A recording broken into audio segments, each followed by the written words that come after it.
আজি আমাৰ কেবিনেটে 2 লাখ চৰকাৰী চাকৰি আমি কি ধৰণে কেনেকৈ দিব পাৰি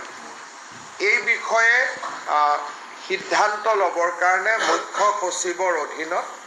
এটা টাস্ক ফোৰ্স গঠন কৰি দিছে আৰু 3 মাহৰ ভিতৰত এই টাস্ক ফোৰ্সে ৰিপৰ্ট দিব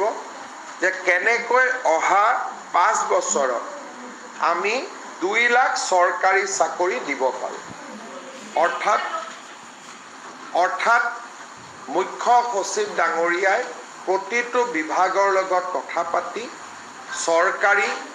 বা চৰকাৰৰ দ্বাৰা নিয়ন্ত্ৰিত বিভিন্ন কৰ্পোৰেশ্যন আমাৰ বিশ্ববিদ্যালয় 6 শিডিউলৰ কাউন্সিল এই গোটেইবিলাকত মিলি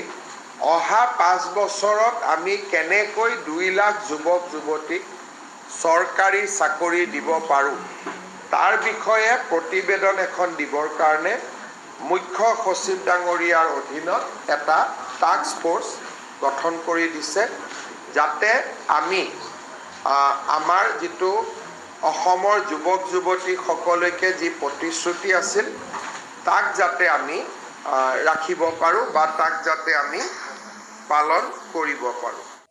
আজি আমাৰ কেবিনেটে 2 লাখ চৰকাৰী চাকৰি আমি কি ধৰণে কেনেকৈ দিব পাৰি এই বিষয়ে সিদ্ধান্ত ল'বৰ কাৰণে মুখ্য সচিবৰ অধীনত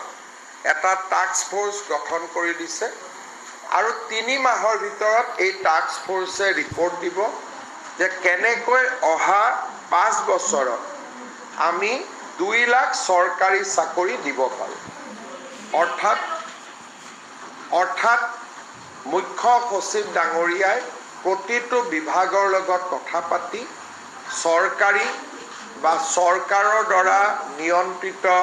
বিভিন্ন কৰ্পোৰেশ্যন আমাৰ বিশ্ববিদ্যালয় 6 শিডিউলৰ কাউন্সিল এই গোটেইবিলাকত মিলি অহা 5 বছৰত আমি কেনেকৈ 2 লাখ যুৱক যুৱতীক